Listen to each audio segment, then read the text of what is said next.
দর্শক এই যে ব্যানার কিন্তু লাগানো আছে মোহাম্মদ সিন্টু ভাইয়ের দোকান প্রতি কেজি 600 টাকা। গতকাল আমি এই দোকানতেই 550 টাকা করে নিচ্ছি। 550 টাকা করে। জি জি। এখানে যে মাংস দেখেন, মাংসের মান কেমন? মান ভালো আছে। মান ভালো আছে, মানে অন্যান্য যে নরমাল গরুগুলো আছে সেরকমই। হ্যাঁ ভাই আপনি কি এখানে সবসময় মাংস কিনেন? ভাই আমি শুনছি যে এখানে কালকে 550 টাকা করে মাংস বিক্রি করে, আমি অনেক দূরের থেকে আসছি। 600 500 কালকে 500 টাকা বিক্রি, 550 টাকা বিক্রি করছি, 600 টাকা বিক্রি করতেছি, গতকাল কিন্তু 550 টাকাও বিক্রি হচ্ছে, 500 টাকা বিক্রি করছি, 500 টাকাও বিক্রি হয়েছে। হ্যালো দর্শক, আমি Mohammad Mahbub Alam, all price video থেকে আপনাদের স্বাগত জানাচ্ছি। আমি আজকে চলে আসলাম লালবাগ থানা কিল্লারমোড় এরিয়াতে। তো এখানে কিন্তু একটা দোকান আছে সিন্টু ভাইয়ের গোস্তের দোকান, সেখানে কিন্তু 600 টাকা কেজি গোস্ত পাওয়া যায়। তো আমরা সিন্টু ভাইয়ের দোকানে যা দেখি আসলে কতটুকু সত্য আর কতটুকু মিথ্যা, তার দোকানে গিয়ে আমরা বাকিটা কথা বলবো। চলেন আমাকে।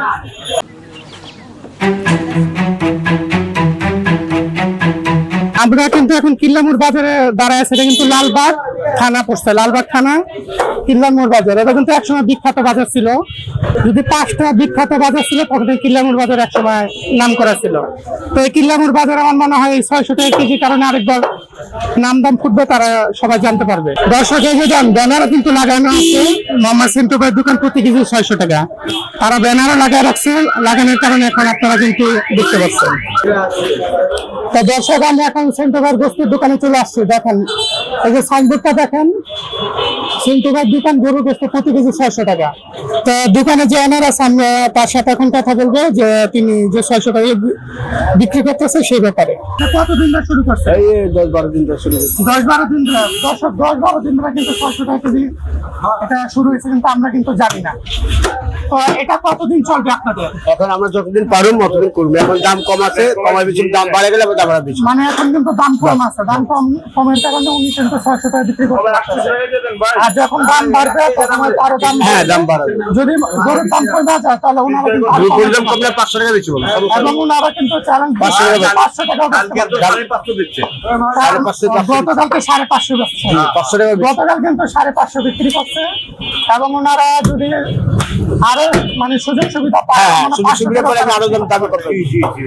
আর আমরা জানি যে এর আগে দর্শক খিলগাঁও যে ছিল খলিল ভাই, তিনি কিন্তু 600 টাকা বিক্রি করে পুরো বাংলাদেশে ভাইরাল হয়েছিলেন, এবং উনি কিন্তু অনেক হুমকি টামকির সম্মুখীন হয়েছিলেন, কারণ তখন সিন্ডিকেট ছিল, মাংসের সিন্ডিকেটের কারণে উনি টিকতে পারেন নাই।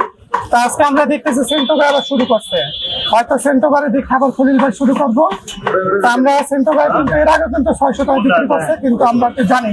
তা আপনাদের এলাকায় তো দেখতেছি যে 600 টাকা গরুর মাংস বিক্রি করতেছে, আপনার প্রতিক্রিয়া কি? গতকাল আমি এই দোকানতেই 550 টাকা করে নিচ্ছি। 550 টাকা করে। জি জি। এখন যদি মনে করেন প্রত্যেকটা গরুর মাংস যখন দাম কমেছে তখন মাছের দামও কমতে পারে ইনশাল্লাহ। মাছের দামও কমতে পারে। হ্যাঁ, আমার মনে হয় এটা মূল কারণ হলো এখন চাঁদাবাজি কিন্তু কমে গেছে, চাঁদাবাজি কমছে, এবং চাঁদাবাজি নাই, এই জন্য সিন্ডিকেটও ভেঙে গেছে। সিন্ডিকেটও ভেঙে গেছে, এই জন্য এখন সব জিনিস আস্তে আস্তে নামতেছে।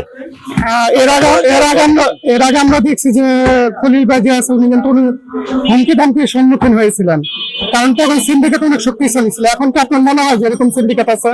না না, এই ধরনের কোনো কিছু নাই এখন আমাদের। বর্তমানে এরকম কোনো না, syndicate নাই। বর্তমানে কোনো কিছু নাই। এখানে যে মাংস দেখেন, মাংসের মান কেমন? মান ভালো আছে। মান ভালো আছে, মানে অন্যান্য যে নরমাল গরুগুলো আছে সেরকমই। হ্যাঁ তো দর্শক উনি কিন্তু এর আগে কি আপনি কিনছেন ওনার এখান থেকে? জি, সবসময় কিনি। সবসময় ওনার দোকান থেকে কিনেন। উনি কিন্তু নিয়মিত ক্রেতা এখানকার, এবং উনি আগে যেরকম মাংসের কোয়ালিটি পাইছে এখনো কি সেরকম কোয়ালিটি? হ্যাঁ হ্যাঁ হ্যাঁ, এখনো সেরকম কিন্তু কোয়ালিটি আছে। ভাই আপনি কি এখানে সবসময় মাংস কিনেন? ভাই আমি শুনছি যে এখানে কালকে 550 টাকা করে মাংস বিক্রি করে, আমি অনেক দূরের থেকে আসছি। এই জন্য আজকে আমি আসছি কারবান্ডি চরের থেকে, কামরাঙ্গি চর থেকে। দর্শক উনি কিন্তু কামরাঙ্গি চর থেকে আসছে। গতকালকে কত ছিল? কালকে বলে 550 টাকা করে মাংস বিক্রি করছে। গতকালকে কিন্তু 550 টাকা ছিল, এই আর যে আজকে যে 600। আজকে আইসা শুনি যে 600 টাকা। 600 500 কালকে 500 টাকা বিক্রি, 550 টাকা বিক্রি করছি, 600 টাকা বিক্রি করতেছি, গতকাল কিন্তু 550 টাকাও বিক্রি হচ্ছে। 500 টাকা বিক্রি করছি। 500 টাকাও বিক্রি হয়েছে, উনারা কিন্তু আবার আজকে 600 টাকা বিক্রি করতেছে। তো আপনারা কি ভবিষ্যতে ভবিষ্যতে 500-550 বিক্রি করবেন? ইনশাল্লাহ ইনশাল্লাহ দাম কম থাকলে বিক্রি করবো, কথা বলছেন না? যদি দাম কমে যায় আরো গরুর মাংস, তাহলে কিন্তু 500 টাকা বিক্রি করতে হবে। তো আমি বাংলাদেশে যত গরুর গোস্তের দোকানদার আছে তাদের দৃষ্টি আকর্ষণ করছি, সেন্টু ভাইরা যদি পারে তাহলে আপনারা কেন পারবেন না? তারা অবশ্যই লাভ করতেছে, তারা লাভ ছাড়া তো আর আপনার ব্যবসা করতেছে না। তা তারা যেহেতু পারতেছে, আশা করি আল্লাহর রহমতে এই ভিডিও দেখার পরে বাংলাদেশের অন্যান্য যারা ব্যবসায়ী আছে তারা সচেতন হতে পারবে।